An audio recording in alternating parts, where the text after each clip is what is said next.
السلام علیکم ورحمۃ اللہ وبرکاتہ۔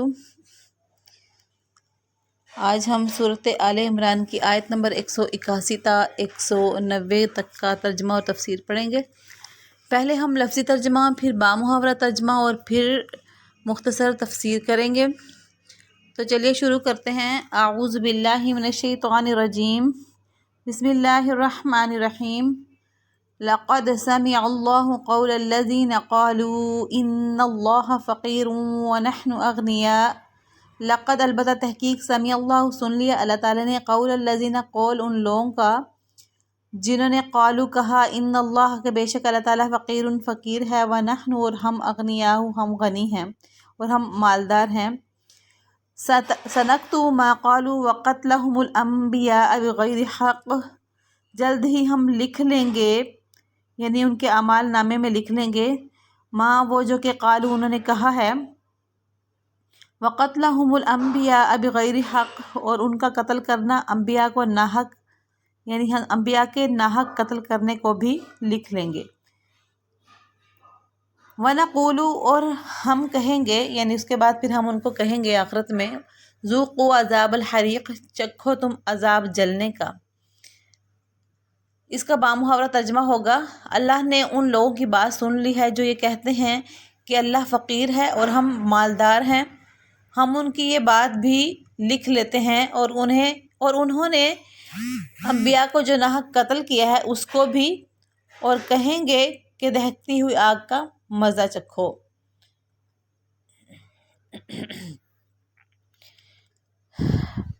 اس کا شان نزول یہ ہے اس آیت کا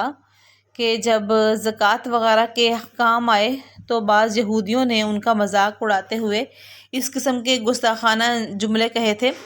ظاہر ہے کہ عقیدہ تو ان کا بھی یہ نہیں تھا کہ اللہ تعالیٰ معاذ اللہ فقیر ہے، لیکن انہوں نے یہ جو باتیں کہی اس مقصد یہ تھا کہ زکوٰۃ کے حکم کا مذاق اڑانا مقصد تھا، اس طرح سے کہہ کے زکوٰۃ کے حکم کا مذاق اڑایا۔ اس لیے اللہ تعالیٰ نے اس بیہودہ جملے کا کوئی جواب نہیں، اس بیہودہ جملے کے بارے میں اللہ تعالیٰ نے ان کو یہ جواب دیا ہے، یعنی اس آیت کے اندر، بلکہ ان کو وعید سنائی ہے عذاب کی، یعنی یہ نہ صرف یہ کہ جواب دیا ہے بلکہ ان کو وعید بھی سنائی ہے جلنے کے عذاب کی۔ ذالک بما قدمت ایدیکم وان اللہ لیس بظلام للعبید، یہ بوجہ اس کے کہ وہ جو کہ آگے بھیجا ایدیکم ان تمہارے ہاتھوں نے، یعنی یہ جو تمہارے ہاتھوں کے کرتوت ہیں جو تم نے آگے بھیج رکھے ہیں تو اس کا نتیجہ ہے۔ وَأَنَّ اللَّهَ اور بے شک اللہ تعالیٰ لیسا نہیں ہے بظلام للعبید، ظلم کرنے والا لوگوں پر، بندوں پر۔ اس کا بامحاورہ ترجمہ ہے کہ یہ سب تمہارے ہاتھوں کے کرتوت کا نتیجہ ہے جو تم نے آگے بھیج رکھا ہے، ورنہ اللہ تعالیٰ بندوں پر ظلم کرنے والا نہیں ہے، یعنی جو عذاب کی جو وعید سنائی گئی ہے یہ تمہارے ہی ہاتھوں کا کیا دھرا ہوگا۔ الذین قالوا ان اللہ عہد الینا الا نؤمن لرسول حتی یأتینا بقربان تأکلہ النار۔ الذین یہ وہ لوگ ہیں جو کہ قالو جنہوں نے کہا، جو کہتے ہیں کہ ان اللہ بے شک اللہ تعالیٰ عہدہ اس نے عہد لیا ہے، وعدہ لیا ہے اس نے، الینا ہم سے، اللہ یہ کہ نہ نؤمن ہم عبادت کریں، نہ ہم ایمان لائیں، نؤمن نہ ہم ایمان لائیں، لرسول رسول پر، یعنی کسی پیغمبر پر بھی، حتیٰ یہاں تک کہ یاتینا آ جائے ہمارے پاس، یہاں تک کہ لے آئے وہ ہمارے پاس، بقربان قربانی، ایسی قربانی کی تأکلہ النار کھا جائے اس کو آگ، حتیٰ یہاں تک کہ یاتینا، وہ اس کا ترجمہ ہم یوں بھی کر سکتے ہیں وہ آئے ہمارے پاس ایسی قربانی لے کر، یعنی آ جائے اگر کہیں گے تو ہم کہیں گے ایسی قربانی لے کر آئے، اور اگر ہم یہ کہیں کہ وہ لے آئے، جب تک کہ وہ ہمارے پاس ایسی قربانی نہ لے آئے کہ جس کو آگ کھا جائے تو ہم تب تک رسول پہ ایمان نہیں لائیں گے، یہ اللہ نے ہم سے وعدہ لیا ہے، یہ وہ لوگ کہتے تھے۔ قل کہہ دیجئے، قد جاءکم رسل من قبلی بالبینات وبالذی قلتم فلم قتلتموہم ان کنتم صادقین۔ کہہ دیجئے تحقیق جاءکم آئے تمہارے پاس رسول من قبلی مجھ سے بھی پہلے،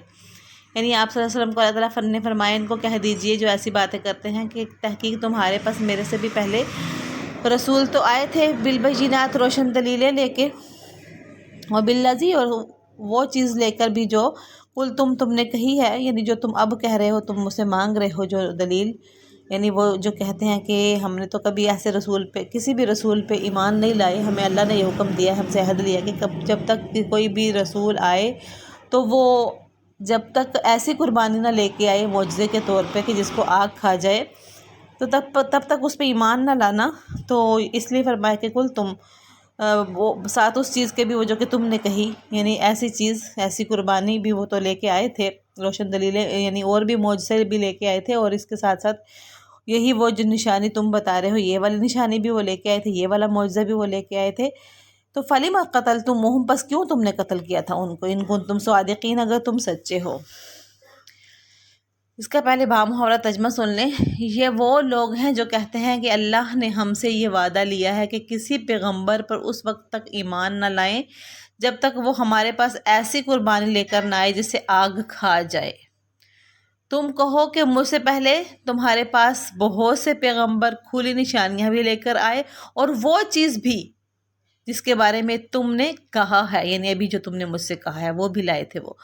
پھر تم نے انہیں کیوں قتل کیا اگر تم واقعی سچے ہو؟ یعنی اگر پھر تم سچے ہو کہ تم ایسے کر کے ایمان لے آتے ہو ایسی دلیلیں لانے پر، تو تم نے کیوں قتل کیا تھا ان نبیوں کو؟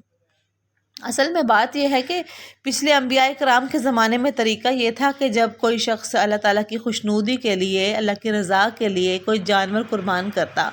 تو اس کو کھانا حلال نہیں ہوتا تھا، بلکہ وہ جانور ذبح کر کے کسی میدان میں یا ٹیلے پر رکھ دیا جاتا تھا۔ یعنی جس نے بھی وہ جانور ذبح کرنا ہوتا تھا اللہ کی رضا کے لیے، کوئی دمبا، گائے یا کوئی بکرا، کوئی بھی جانور جو ہے اللہ کی رضا کے لیے اگر اس نے اس کو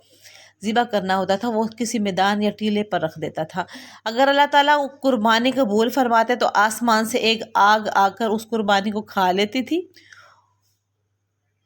یعنی کہ ایسا ہوتا تھا۔ اور یہ اس زمانے میں اس قسم کی قربانی کی جاتی تھی کہ کیونکہ لوگوں کے اندر یہ عقل و شعور نہیں تھا کہ وہ بات کو جلدی مانے، تو اس لیے اس قسم کے وہ بچوں کو بہلانے والی چیزیں ان کے ساتھ کی جاتی تھی، اور اللہ بھی پھر ان چیزوں کو مکمل کرتا تھا۔ یعنی کہ جیسے اگر اللہ نے وہ قربانی قبول کرنی ہوتی تھی، اگر اس کی نیت اچھی ہوتی تھی اور خالص ہوتی تھی، تو اللہ تعالیٰ ایسے ہی فرماتا تھا کہ آگ کو بھیج کے اس قربانی کو ختم کر دیتا تھا، یعنی آگ آتی تھی اور وہ قربانی کو کھا جاتی تھی وہ آگ۔ حضرت صلی اللہ علیہ وسلم کی شریعت میں یہ طریقہ ختم کر دیا گیا، اور قربانی کا گوشت انسانوں کے لیے حلال کر دیا گیا۔ یہودیوں نے کہا تھا کہ چونکہ حضرت صلی اللہ علیہ وسلم ایسی قربانی نہیں لے کے آئے اس قسم کی، یعنی وہ روشن دلیل جو ہمیں چاہیے تھی، جو پہلے زمانے میں ہوتی تھی، تمام نبی لے کے آتے تھے، تو اس لیے ہم بھی ایمان نہیں لائیں گے، کیونکہ یہ محض وقت گزاری کا ایک بہانہ تھا ان کا۔ ایمان تو انہوں نے ویسے بھی نہیں لانا تھا، صرف ایک بہانہ تھا کہ اسی طرح سے اور مزید وقت کٹ جائے گا، کیونکہ ایمان لانا ان کا مقصد نہیں تھا،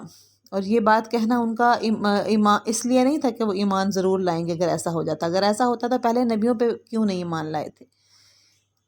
اس لیے پھر اب یہاں پہ ان کو یاد دلایا گیا کہ ماضی میں ایسے نشانات تمہارے سامنے آئے تھے، تب بھی تم نے ایمان لانے کے بجائے انبیاء کو قتل کیا تھا، اور تب کیوں قتل کیا تھا؟ یعنی انبیاء کرام کو قتل کیوں کرتے رہے ہو اگر تم اتنے ہی سچے ہو؟ فَإِن كَذَّبُوكَ فَقَدْ كُذِّبَ رُسُلٌ مِّن قَبْلِكَ جَاءُوا بِالْبَيِّنَاتِ وَالزُّبُرِ وَالْكِتَابِ الْمُنِيرِ فَإِن بس اگر كَذَّبُوكَ وہ آپ کو جھٹلائیں، فقط بس تحقیق كُذِّبَ جھٹلائے گئے ہیں، رسول بہت سے رسول ان کو بھی جھٹلایا گیا ہے، من قبل کا آپ سے پہلے، یعنی یہ کوئی نئی بات نہیں ہے، آپ سے پہلے بھی رسول جو آتے تھے وہ بھی روشن دلیلیں لے کے آتے تھے، تو پھر بھی ان کو جھٹلایا گیا تھا۔ اور وہ زبور اور کتابیں، زبور کتاب بھی لے کے آئے، والکتاب المنیر اور روشن کر دینے والی بھی۔ زبور کا مطلب صحیفے ہوتا ہے، اور جو ایسی کتاب منیر سے مراد مکمل جو 4 کتابیں ہیں، یعنی آپ یہ قرآن پاک تو بہت کھلی کتاب ہے، یعنی اس سے پہلے بھی جو کتابیں تھیں، جو 3 کتابیں نازل ہوئی اور اس کے ساتھ صحیفے نازل ہوئے،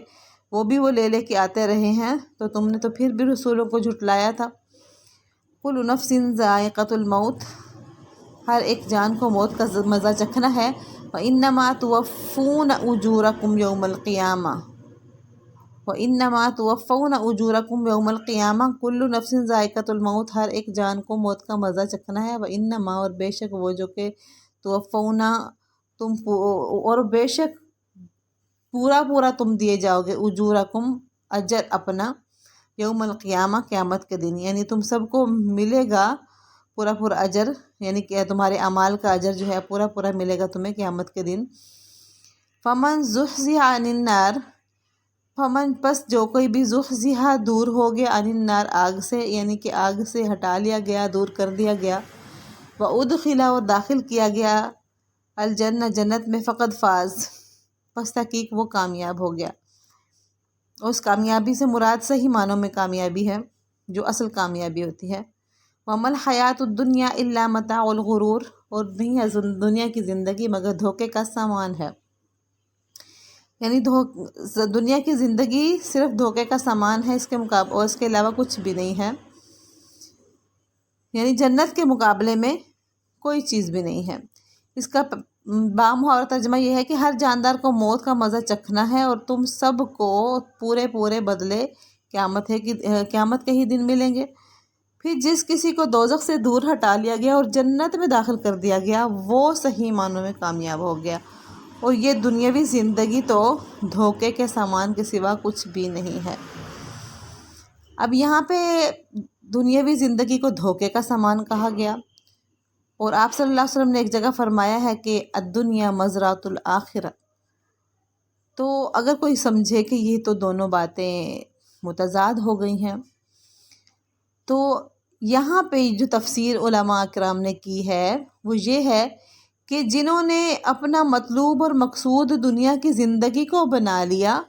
تو ان کو بتا دیں، ان کو خبردار ہونا چاہیے کہ دنیا کی زندگی دھوکے کے سامان کے علاوہ کچھ بھی نہیں۔ لیکن اگر دوسری نظر سے دیکھا جائے، اگر حدیث کی روح سے دیکھا جائے، تو دنیا کی زندگی بہت قیمتی ہے، اس کا ایک لمحہ امر ہے، اس کا ایک لمحہ جو ہے وہ ہمارے لیے کامیابی کا ذریعہ بن سکتا ہے اگر ہم یہاں کمائی کریں، کیونکہ دنیا آخرت کی کھیتی ہے، جو یہاں بوئیں گے وہ وہاں پہ کاٹیں گے، اور جتنا اس دنیا کی زندگی کے سے فائدہ اٹھا لیں گے، یعنی کہ نیکیاں کما لیں گے اور عمل کے لائن میں کامیاب ہو جائیں گے، تو اتنا ہی فائدہ ہے۔ اقبال نے ایک شعر کہا ہے، کیونکہ یہ دنیا کی زندگی جو ہے ویسے تو کافروں کے لیے بھی دھوکے کا سامان ہے، اور اگر مسلمان اس سے فائدہ نہیں اٹھاتا اور دنیا میں اتنا مگن ہو جاتا ہے کہ اسی کو سب کچھ سمجھ بیٹھتا ہے، اسی کو یہی اس کا اول آخر بن جاتا ہے، اور اسی کو یہی مطلوب و مقصود ہو جاتی ہے، تو پھر وہ ایک شعر ہے، کافر کی یہ پہچان کہ آفاق میں گم ہے، یہ اقبال کا بہت ہی خوبصورت شعر ہے، اور اسی بات کو انہوں نے اس شعر میں ڈھالا ہے۔ کافر کی یہ پہچان کہ آفاق میں گم ہے، اور مومن کی یہ پہچان کہ گم اس میں ہے آفاق۔ جیسے اب یہ کسی نے کہا ہے کہ بازار سے گزرا ہوں خریدار نہیں ہوں، اب دنیا اس طرح سے ہونی چاہیے، دنیا کو اگر دنیاوی طور طریقے سے لیا بھی جائے، کیونکہ اس میں فائدے بھی ہیں، کچھ فائدے دنیا سے بھی اٹھاتے ہیں، یہی نہیں ہے کہ صرف عبادتیں اور عمل کی زندگی میں ہی لگے رہتے ہیں، بلکہ اور بھی فوائد دنیاوی حساب سے بھی اس میں چلنا پڑتا ہے، آپس کے جو معاملات ہیں وہ بھی اختیار کرنے پڑتے ہیں، بچے بھی ہوتے ہیں، میاں بیوی بھی ہیں، بہن بھائی بھی ہیں، تو ان سب کی جو زندگی اور آپس کے معاملات ہیں، ان کو بھی اگر ہم عمل کے دائرے میں، اگر ہم اس کو اسلام کے دائرے میں رہتے ہوئے کریں، تو وہ معاملات بھی ہماری عبادت میں ہی لکھے جائیں گے، اور دنیا کو آخرت کا ہی ذریعہ بنانا چاہیے ہر لحاظ سے، اور دنیا کو یہ سمجھنا چاہیے کہ یہ کتنی زندگی ہے، اگر 100 سال بھی کوئی جی لیا یا 150 سال بھی کوئی جی لیا، تو مرنا ہے، آخر وہیں جانا ہے، منزل وہی ہے، تو ایسے ہی ہونا چاہیے کہ جیسے ہم یہاں پہ کوئی مسافر ہیں، آپ صلی اللہ علیہ وسلم نے ایک دفعہ ایک حدیث فرمائی تھی، مالی ولی دنیا، کہ میرے لیے دنیا کچھ بھی نہیں ہے، اور فرمایا تھا کہ میرے لیے دنیا تو ایسے ہے جیسے کوئی مسافر ہے اور وہ اپنے گھوڑے پہ آیا اور سایہ لینے کے لیے ایک درخت کے نیچے بیٹھ گیا، اور اس کے بعد سستانے کے تھوڑی دیر بعد چلا گیا، اپنی منزل کی طرف چلا گیا، تو اتنا سا فائدہ جو میں نے اس درخت سے اٹھایا، تو دنیا کی زندگی تو اس طرح سے ہونا چاہیے۔ اللہ تعالیٰ ہم سب کو دنیا کی زندگی سے صحیح معنوں میں فائدہ اٹھانے کی توفیق عطا فرمائے۔ لَتُبْلَوُنَّ فِي أَمْوَالِكُمْ وَأَنفُسِكُمْ، اور اللہ البتہ تبلونا لازماً تم آزمائے جاؤ گے، ضرور بر ضرور تم آزمائے جاؤ گے، فی اموالکم وانفسکم، تمہارے مال و دولت اور تمہاری جانوں کے معاملے میں۔ یہ خطاب اب مسلمانوں سے ہے کہ تمہیں اپنے مال اور دولت اور جانوں کے معاملے میں ضرور آزمایا جائے گا۔ وَلَتَسْمَعُنَّ مِنَ الَّذِينَ أُوتُوا الْكِتَابَ مِنْ قَبْلِكُمْ وَمِنَ الَّذِينَ أَشْرَكُوا أَذًى كَثِيرًا وَلَتَسْمَعُنَّ، اور البتہ ضرور ضرور تم سنو گے ان لوگوں سے جو کتاب دیے گئے ہیں تم سے پہلے، اور ان لوگوں سے بھی جنہوں نے شریک ٹھہرایا ہے، یعنی اہل کتاب سے بھی اور مشرکین سے بھی تم ضرور ایسی باتیں سنو گے، اذن کثیرہ، جو کہ تکلیف دہ ہیں، یعنی کہ بہت سی ایسی باتیں، کثیرہ بہت سی ایسی باتیں سنو گے جو کہ تکلیف دہ ہوتی ہیں۔ وَإِن تَصْبِرُوا، اور اگر تم نے صبر، وَتَتَّقُوا، اگر تم نے صبر کیا اور تقوی اختیار کیا، تقوی سے کام لیا، فَإِنَّ ذَلِكَ مِنْ عَزْمِ الْأُمُورِ، بس بے شک یہ ہمت کے کاموں میں سے ہے، یعنی یہ بہت ہی حوصلے کی بات ہے۔ اور یہاں پہ یہ بتایا گیا مسلمانوں کو کہ ایسا ضرور ہوگا کہ تمہیں کبھی مال، کبھی دولت اور کبھی جانوں کے معاملے میں آزمایا جائے گا، کہ کبھی مال میں کمی بیشی ہے، اور کبھی جانوں کے معاملے میں بھی اللہ تعالیٰ آزماتا ہے، کہ کبھی کوئی زخم لگ گیا، کبھی کوئی کسی اعضاء میں کوئی بیماری آ گئی، یا پورے جسم میں کوئی بیماری آ گئی، یا زخم لگا، یا کوئی بازو کبھی کٹ جاتے ہیں، کبھی ٹانگیں خدا نخواستہ کٹ جاتی ہیں، یا کبھی پوری جان ہی چلی جاتی ہے، تو اللہ فرماتا ہے کہ یہ آزمائش ہے تمہاری۔ اور اس کے علاوہ یہ کہ تمہیں اہل کتاب اور مشرکین سے، دونوں سے ہی بہت سی تکلیف دہ باتیں سننی پڑیں گی، کیونکہ دین کے معاملے میں باتیں سننی پڑیں گی، اور اگر تم نے بہت صبر کیا ان باتوں پہ، تو تمہارا صبر کرنا، تقوی سے کام لینا، یقیناً وہ بہت ہی ہمت والا کام ہوگا، اور یہ اس کے اختیار کرنے میں تمہیں اللہ تعالیٰ سے کی خوشنودی کو مد نظر رکھنا پڑے گا، ایسا تمہیں اس کو اختیار کرنا پڑے گا، ایسا حوصلہ پیدا کرنا پڑے گا تمہیں۔ وَإِذْ أَخَذَ اللَّهُ مِيثَاقَ الَّذِينَ أُوتُوا الْكِتَابَ لَتُبَيِّنُنَّهُ لِلنَّاسِ وَلَا تَكْتُمُونَهُ، وَإِذْ، اور جب، یعنی کہ وہ وقت یاد کرو، اس وقت کو نہ بھولو کہ جب اللہ تعالیٰ نے عہد لیا تھا اہل کتاب سے، کیا عہد لیا تھا کہ لَتُبَيِّنُنَّهُ، البتہ ضرور تم کھول کے بیان کرو گے، لِلنَّاسِ، لوگوں کے لیے، وَلَا تَكْتُمُونَهُ، اور نہیں تم چھپاؤ گے اس کو، کہ اللہ تعالیٰ نے اہل کتاب سے وعدہ لیا تھا کہ اس کو کتاب کو ضرور کھول کے بیان کرو گے، یعنی اہل کتاب میں سے یہود کو خاص طور پر ان کے علماء کو اللہ تعالیٰ نے یہ وعدہ ان سے لیا تھا کہ تم اس کو ضرور کھول کے بیان کرو گے، اس کی کسی بات کو بھی چھپاؤ گے نہیں، کسی آیت کو نہیں چھپاؤ گے، کسی احکام کو جو ہے چھپانے کے بجائے بلکہ کیا کہا، اس کو اچھی طرح سے کھول کے لوگوں کے سامنے بیان کرو گے۔ فَنَبَذُوهُ وَرَاءَ ظُهُورِهِمْ، پس ڈال دیا انہوں نے اس کو، وراء ظہورہم، اپنی پیٹھوں کے پیچھے، یعنی پس پش ڈال دیا، واشتروا به ثمنا قلیلا، اور انہوں نے بیچ ڈالا اس کو، بدلے اس کے تھوڑی قیمت، اور انہوں نے خرید لیا اس کو، یہاں پہ ہم کہیں گے کیونکہ بیچ ڈالا اس کو کہیں گے، یا پھر خرید لیا اس کے بدلے کہیں گے، اور خرید لیا اس کو تھوڑی قیمت میں، یعنی اس کے بدلے میں تھوڑی قیمت لے لی۔ فبئس ما یشترون، بس کیا ہی برا ہے وہ جو کہ انہوں نے خریدا ہے، یعنی کہ دنیا کی جو تھوڑی سی قیمت انہوں نے لے لی، وہ کیا ہی بری انہوں نے خریدی ہے۔ کہا تو یہ گیا تھا کہ تم نے اس کو کھول کے بیان کرنا ہے، لیکن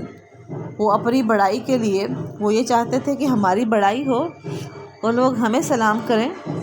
ہماری مٹھی گرم کریں اور ہمیں اپنا رہبر اور رہنما اور اپنا عالم سمجھیں اور ہماری جو ہے امینت سماجت کریں، تو پھر ہم ان کو کوئی بات بتائیں، اور وہ بھی غلط بات وہ بتاتے تھے۔ تو ایسے لوگوں کے بارے میں فرمایا کہ حکم تو یہ تھا کہ کھول کھول کے بیان کرو، اس کی کسی ایک بات کو بھی نہ چھپاؤ، لیکن وہ تھوڑی قیمت پہ اس کو بیچ دیتے ہیں دنیاوی زندگی کی خاطر یا اس مول کی خاطر جس میں کیونکہ بعض جگہ پہ یہ بھی آیا کہ قرآن پاک کو انہوں نے بدلا اور قیمت بھی لی اس کی لوگوں سے، ان کی احکام کو بدل ڈالا اور یہ کہا کہ نہیں، اس میں یہ احکام نہیں ہے بلکہ یہ ہے۔ لا تحسبن الذين يفرحون بما أتوا ويحبون أن يحمدوا بما لم يفعلوا فلا تحسبنهم بمفازة من العذاب ولهم عذاب أليم۔ ہرگز نہ سمجھنا ان لوگوں کو جو کہ اتراتے ہیں۔ یفرحون کا ترجمہ یہ فرحت سے ہے، جیسے فرح کا ترجمہ شاید آپ نے پڑھا ہو، تو فرحت میں خوش ہونا، یفرحون وہ خوش ہوتے ہیں، یہاں پہ اترانا مراد ہے، یعنی کہ خوش ہوتے پھرتے ہیں، اپنے لیے خوش ہوتے پھرتے ہیں، بڑے اتراتے ہیں، بما ساتھ اس کے وہ جو کہ اتو وہ کرتے ہیں، یعنی اپنے کیے پہ بڑے خوش ہوتے ہیں یا اپنے کیے پہ بڑے اتراتے ہیں، ان کے بارے میں آپ ہرگز یہ مت سمجھنا۔ وَيُحِبُّونَ اور ان لوگوں کے بارے میں بھی جو کہ محبت کرتے ہیں یا پسند کرتے ہیں، أَن يُحْمَدُوا کہ وہ تعریف کیے جائیں، یعنی ان کی تعریف کی جائے، بما ساتھ اس کے وہ جو کہ لم یفعلوا انہوں نے کیا ہی نہیں، فلا پس نہ تحسبنہم آپ خیال کرنا، پس ہرگز نہ آپ خیال کرنا، بمفازۃ من العذاب کہ وہ کامیاب ہونے والے ہیں عذاب سے۔ بمفازہ یہ فوزن سے ہے جس کا ترجمہ کامیابی ہے، تو یعنی کامیاب ہونے والے عذاب سے مراد کہ وہ عذاب سے بچنے میں کامیاب ہو جائیں گے، یہ آپ ہرگز نہ سمجھنا، یعنی ان کے بارے میں یہ مت سمجھنا کہ وہ عذاب سے بچنے میں کامیاب ہو جائیں گے۔ وَلَهُمْ اور ان کے لیے عذاب علیم دردناک عذاب ہے۔ اس کا بامحاورہ ترجمہ پہلے سن لیں۔ یہ ہرگز نہ سمجھنا کہ جو لوگ اپنے کیے پر بڑے خوش ہیں یا بڑے اتراتے ہیں اور چاہتے ہیں کہ ان کی تعریف ان کاموں پر بھی کی جائے جو انہوں نے کیے ہی نہیں، ایسے لوگوں کے بارے میں ہرگز یہ نہ سمجھنا کہ وہ عذاب سے بچنے میں کامیاب ہو جائیں گے، ان کے لیے دردناک عذاب ہے۔ یہ ان لوگوں کے بارے میں بات ہو رہی ہے کہ جب وہ کوئی کام کر ہی لیتے ہیں، یعنی کبھی اگر تھوڑی بہت ان کو توفیق ہو ہی جاتی ہے کچھ اچھے کام کرنے کی